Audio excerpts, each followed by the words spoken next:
Ipob blasts Governor Soludo. Over 99% arrested criminals in Anambra. Igbo remark demands his resignation. Good day, my dear listeners. Thanks for joining. Yes, today I bring to you another interesting news. The indigenous people of Biafra criticized Governor of Anambra State, Governor Charles Soludo, over a statement that says over 99% arrested criminals are Igbo, not Fulanis. Moving on to the full details, kindly please ensure you like, subscribe to this channel and share. The indigenous people of Biafra Ipob has attacked Governor Chukwuma Soludo of Anambra State, describing him as a danger to Igbo survival and unfit for public office.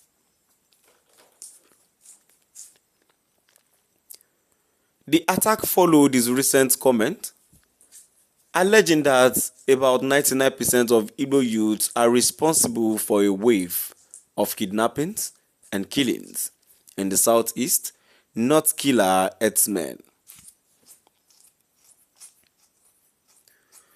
In a statement on Thursday signed by Ipob spokesperson Ima Powerful, the group accused Soludo of making reckless, inflammatory and genocidal provocative comment that could incite violence against innocent youth in the region. Soludo has opened the gate of hell with his treacherous and unconscionable remarks, Powerful stated.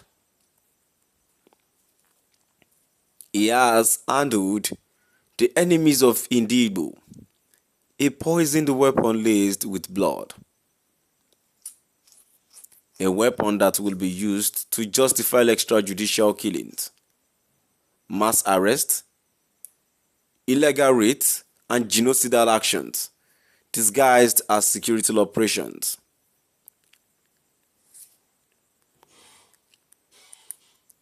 During his speech in the US last week, Governor Soludo claimed that most of the kidnappings and killings in Anambra were being perpetrated by fellow Igbos, not armed herdsmen, as generally believed.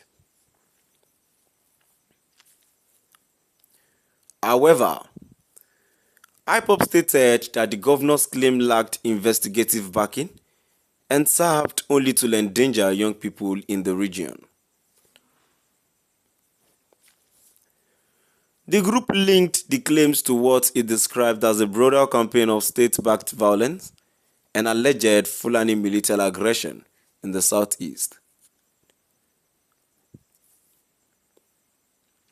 What kind of leader in the face of rampant Fulani herdsmen invasions and military atrocities against his people turns around to accuse his own youth without evidence? Ipob queried. Ipob further alleged that Soludo's comments mirrored those of Ukpabi Asika, the controversial administrator during the Biafran War, accusing the governor of betraying the Igbo people to gain favor in Nigeria's political establishment.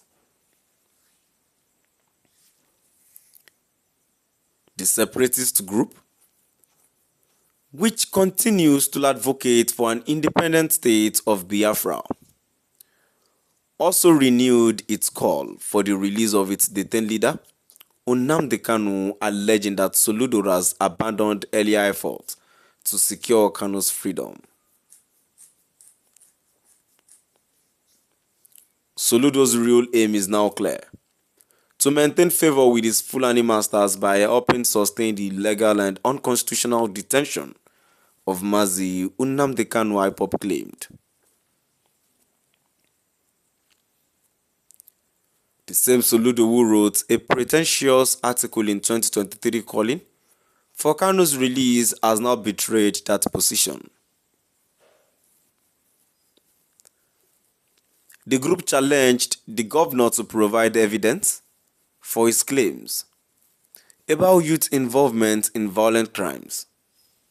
It reiterated that Ipob remains a peaceful and lawful self-determination movement with no links to violence or kidnapping.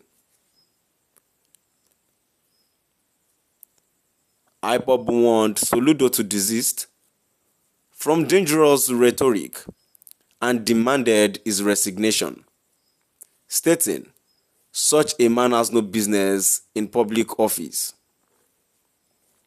He should resign and seek psychiatric help immediately." The IPOB's latest confrontation comes amid increasing security concerns in the southeast, where incidents of kidnapping, armed attacks, and military raids have surged. Ipob, proscribed by the Nigerian government in 2017 under former President Muhammadu Buhari, has continued to deny involvement in the violence, blaming what it calls state agents and political talks for unrest in the region. Governor Soludo, a former governor of the Central Bank of Nigeria (CBN), has previously called for a political resolution to the Biafran agitation, including dialogue over the continued detention of Nnamdi Kanu. However, his recent remarks appear to have triggered renewed tensions between the state government and pro-Biafra activists. My dear listeners, now we've come to the end of our today's news, and a brief addition. Well, I condemned such statements too, and if indeed that was true, you shouldn't have said it in a way that these people would feel like you were defending an outsider against them. So just like you said it now, it shows that you have no concerns or support for the movement